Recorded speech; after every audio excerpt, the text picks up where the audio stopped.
Medium view 401.61 matters یعنی 747 کلو hertz پر ہم آکاشوانی کے لکھنؤ کیندر سے بول رہے ہیں۔ ہمارا اگلا کارکرم اب سے تھوڑی دیر میں ہوگا۔ یہ آکاشوانی کا لکھنؤ کیندر ہے۔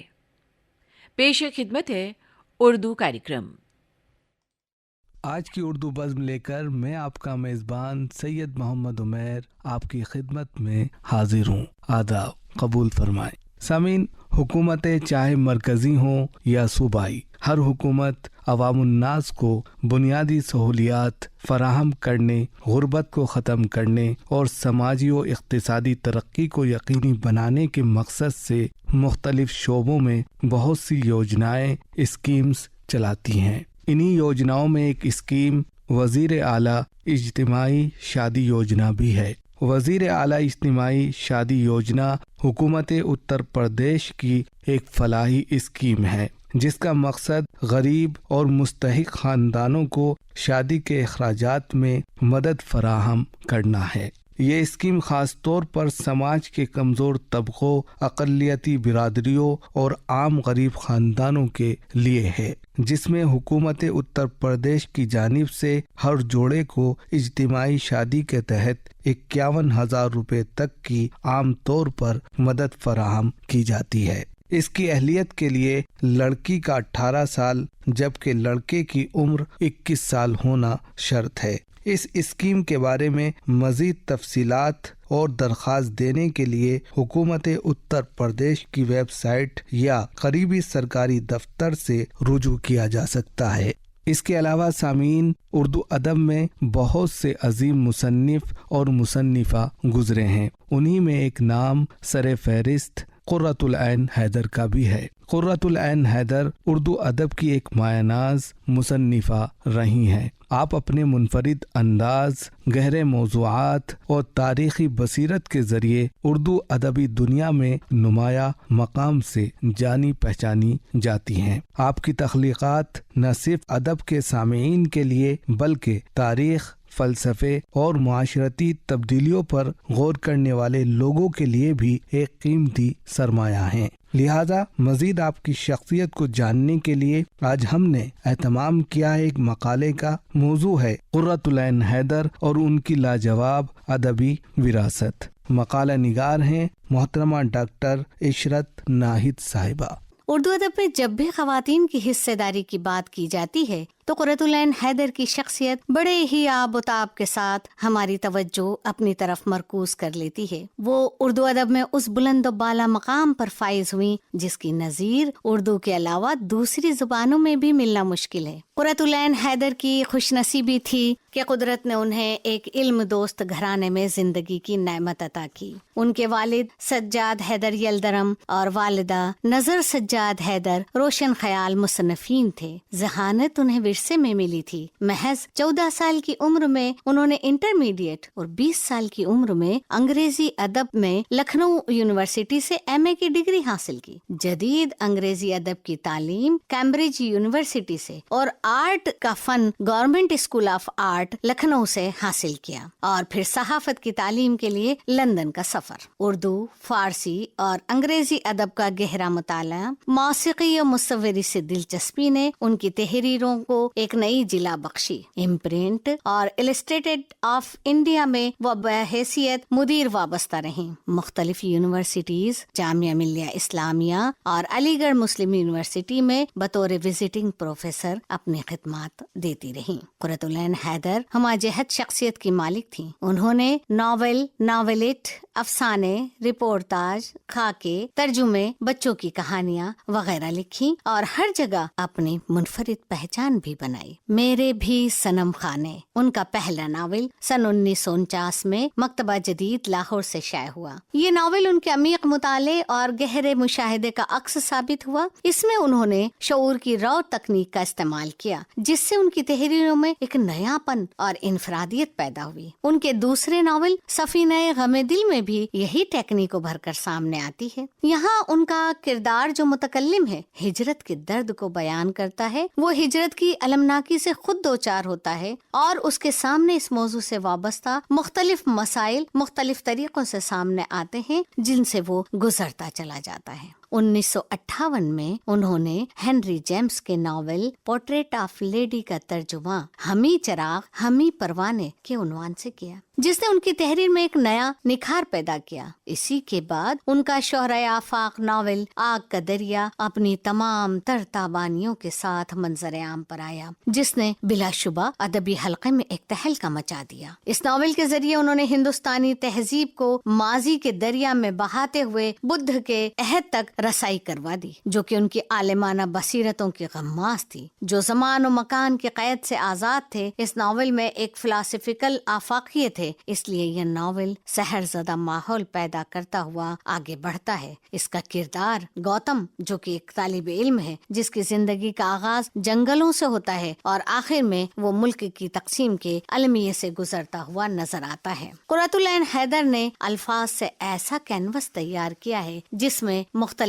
مناظر مختلف زاویوں سے مختلف انداز میں دکھائی دیتے ہیں۔ تصوف اور طریقت اپنی روحانیت کے ساتھ جلوہ گر ہے۔ اس ناول نے دنیا بھر میں شہرت پائی، دنیا کی کئی زبانوں میں اس کا ترجمہ کیا گیا اور اس ناول پر متعدد انعامات بھی ملے۔ آگ کے دریا کے بعد ہجرت اور تقسیم کے موضوع پر ہی آخر شب کے ہم سفر ناول منظر عام پر آیا۔ یہ پہلی مرتبہ چودھری اکیڈمی لاہور سے شائع ہوا۔ اس کا ترجمہ انگریزی زبان میں انہوں نے خود 5 Flies in the Mist کے عنوان سے کیا۔ دیگر زبانوں میں بھی اس کے تراجم ہوئے۔ اس ناول کو ادبی حلقوں میں بڑی قدر و منزلت کی نگاہ سے دیکھا گیا۔ اسی ناول پر قرۃ العین حیدر کو ادب کے عظیم ایوارڈ گیان پیٹھ سے بھی نوازا گیا۔ آخری شب کے ہم سفر برصغیر کی تقسیم کے موضوع پر لکھا گیا ہے۔ کارے جہاں دراز ہے۔ اس ناول کو وہ سوانحی ناول کہتی ہیں۔ اپنے انداز بیان، موضوع کی احاطہ بندی اور تلمیحات کی وجہ سے یہ ایک الگ رنگ رکھتا ہے، ابتدا سے ہی قاری کو سحر زدہ کر لیتا ہے۔ یہ ہندوستان کے مسلمانوں کی تہذیبی روایت، معاشرتی حالت اور عوام کی ثقافتی شناخت کا ملا جلا روپ ہے۔ بجنور کے گاؤں نہٹور کے ایک خاندان کی کہانی ہے جس کا سلسلہ 12ویں صدی سے شروع ہوتا ہے اور حال تک جاری رہتا ہے۔ قرۃ العین حیدر 1988 میں گردش رنگ چمن میں ایک نئے موضوع کے ساتھ نئے انداز تحریر میں سامنے آتی ہیں۔ یہاں کہانی کا موضوع پچھلے ناولوں سے الگ ایک طوائف کی زندگی سے وابستہ ہے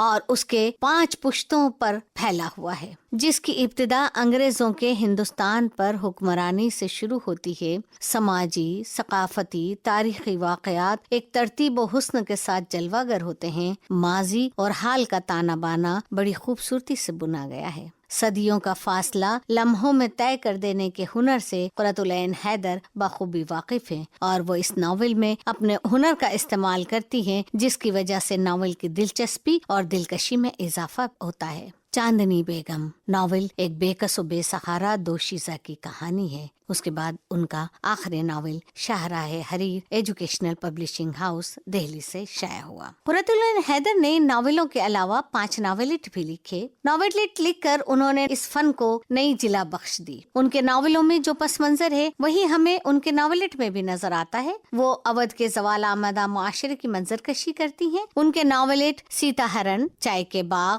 ہاؤسنگ سوسائٹی، اگلے جنم موہ بٹیا نہ کیجو اور دلربا ہیں۔ ان کی ناولٹ نگاری کے متعلق ڈاکٹر وضاحت حسین رضوی اپنے ایک مضمون میں رقم تراز ہیں۔ قرۃ العین حیدر جدید اردو فکشن کی معمار اول بھی ہیں اور معمار اعظم بھی۔ مصنفہ پہلی خاتون ناولٹ نگار ہیں جنہوں نے اپنی فنی صلاحیت اور فکری بصیرت نیز تخلیقی صلاحیت کے ذریعے اردو فکشن میں ناولٹ کی روایت کو عام کیا۔ اپنی تخلیقات کو ناولٹ کے نام سے منسوب کر کے انہوں نے محققین اور ناقدین کو اس صنف ادب کے متعلق سوچنے اور سمجھنے کی دعوت فکر دی۔ شعوری طور پر ناولٹ کے فن و تکنیک کو ملحوظ رکھتے ہوئے انہوں نے اس صنف کے ارتقائی سفر کو تقویت بخشی۔ اقتباس ختم۔ ناولٹ کے علاوہ ان کے افسانے بھی اپنی شہرت و مقبولیت یکساں طور پر قائم کیے ہوئے۔ ان کے افسانوی مجموعے ستاروں سے آگے، شیشے کے گھر اور پت جھڑ کی آواز ہیں۔ قرۃ العین حیدر نے غیر فکشن اصناف پر بھی قلم آزمائی کی ہے. انہوں نے 11 رپورتاج لکھے. یہ غیر افسانوی ادب میں ان کا ایک قابل قدر اضافہ ہے. ان رپورتاجوں میں کوہ دماوند اور ستمبر کا چاند کو غیر معمولی شہرت حاصل ہوئی. قرۃ العین حیدر کو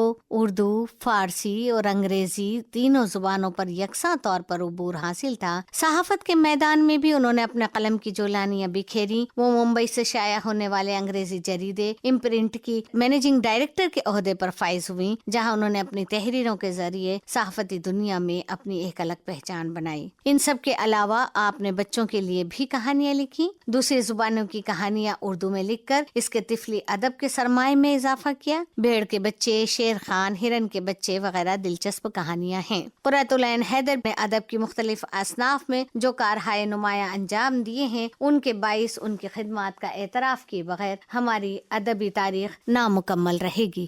سامعین، ابھی آپ قرۃ العین حیدر اور ان کی لاجواب ادبی وراثت کے عنوان پر ایک مقالہ سماعت فرما رہے تھے. مقالہ نگار تھیں محترمہ ڈاکٹر عشرت ناہید صاحبہ. اس کے علاوہ سامعین، انسانی صحت کے لیے کھلی فضا اور صاف ستھری ہوا بہت ضروری ہے. اس لیے آلودگی کنٹرول میں ہمارا کردار بہت اہم اور ذمہ داری پر مبنی ہے. ہم انفرادی اور اجتماعی طور پر مختلف اقدامات کے ذریعے ماحول کو محفوظ اور آلودگی سے پاک بنا سکتے ہیں، جیسے کوڑا کرکٹ کو مقررہ جگہ پر ہی ڈالنا، پلاسٹک کے استعمال کو کم سے کم کرنا، زیادہ سے زیادہ درخت اور پودے لگانا، گھروں، اسکولوں اور محلوں میں شجر کاری کی مہم چلانا، بجلی اور پانی کے ضیاع سے بچنا، سائیکل پر یا پیدل ہی چلنا وغیرہ وغیرہ. اگر ہم انفرادی طور پر پیش کردہ باتوں پر عمل کریں اور دوسروں کو بھی ترغیب دیں تو ہم آلودگی کو کم کر کے صاف ستھرا، صحت مند اور ایک محفوظ ماحول پیدا کر سکتے ہیں. اسی کے ساتھ محفل کے ماحول کو تبدیل کرتے ہیں اور اب کلام شاعر کے تحت سنواتے ہیں جناب خوشتر رحمان خان صاحب کا یہ عمدہ شعری کلام. غزل کا مطلع سماعت فرمائیں کہ تمنا کیسے پوری ہو، کہاں کی التجا ہم نے، تمنا کیسے پوری ہو، کہاں کی التجا ہم نے، اٹھایا کب خدا کے سامنے دستے دعا ہم نے، تمنا کیسے پوری ہو، کہاں کی التجا ہم نے، اٹھایا کب خدا کے سامنے دستے دعا ہم نے، کیا ہے اپنے خون دل سے روشن ایک دیا ہم نے، کیا ہے اپنے خون دل سے روشن ایک دیا ہم نے، دکھایا ہے زمانے کو نیا ایک راستہ ہم نے. اور یہ شعر بھی سماعت فرمائے کہ سحر آئی تو سورج پی گیا اس کی سیاہی کو، سحر آئی تو سورج پی گیا اس کی سیاہی کو، لکھا تھا رات بھر جو آنسوؤں سے تذکرہ ہم نے، سحر آئی تو سورج پی گیا اس کی سیاہی کو، لکھا تھا رات بھر جو آنسوؤں سے تذکرہ ہم نے، اور بجھا سکتے نہیں ہیں وقت کے جھونکے کبھی اس کو، بجھا سکتے نہیں ہیں وقت کے جھونکے کبھی اس کو جلایا ہے لہو سے اپنے ایک ایسا دیا ہم نے بجھا سکتے نہیں ہیں وقت کے جھونکے کبھی اس کو جلایا ہے لہو سے اپنے ایک ایسا دیا ہم نے اور ہمیں سے ایک نظام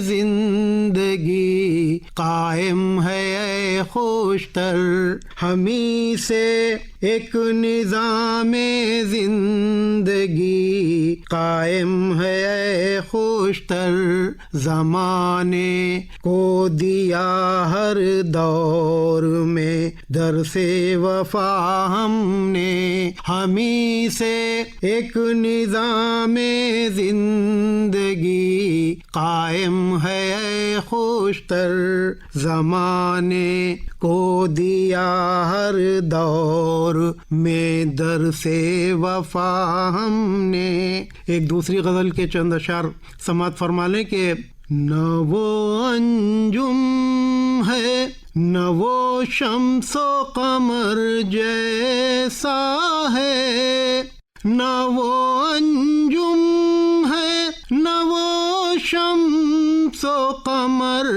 جیسا ہے آسماں اس کے لیے راہ گزر جیسا ہے اور چور ہو جائے گا ہر قطرہ شبنم کا غرور چور ہو جائے گا ہر قطرہ شبنم کا غرور چند لمحوں کے لیے جو کہ گوہر جیسا ہے اب نگاہیں میری رکتی نہیں اس کے رخ پر اب نگاہیں میری رکتی نہیں اس کے رخ پر میرے محبوب کا ہر عکس بھنور جیسا ہے. اور یہ شعر بھی خاص طور سے سماعت فرمائیں کہ تو کرم کر دے تو ہو جائے گلے تر جیسا تو کرم کر دے تو ہو جائے گلے تر جیسا دل کا ہر زخم میرے دوست شرر جیسا ہے تو کرم کر دے تو ہو جائے گلے تر جیسا دل کا ہر زخم میرے دوست شرر جیسا ہے. قیس رہتا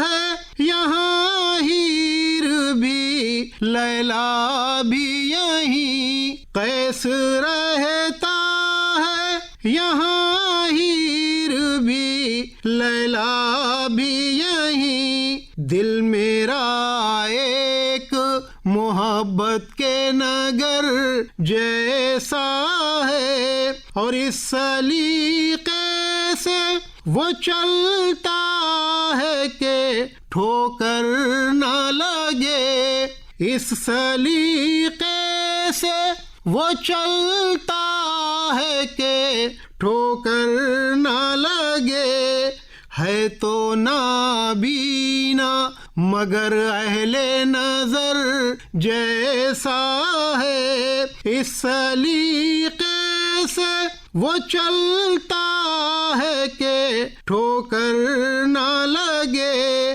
ہے تو نابینا مگر اہل نظر جیسا ہے. اب سبھی امن کی کرتے ہیں دعائیں خوشتر اب سبھی امن کی کرتے ہیں، دعائیں خوشتر یعنی احساس ادھر کا بھی ادھر جیسا ہے، قیس رہتا ہے یہاں ہیر بھی لیلا بھی یہیں، دل میرا ایک محبت کے نگر جیسا ہے۔ سامعین، ابھی آپ جناب خوشتر رحمان خان صاحب سے ان کا شعری کلام سماعت فرما رہے تھے۔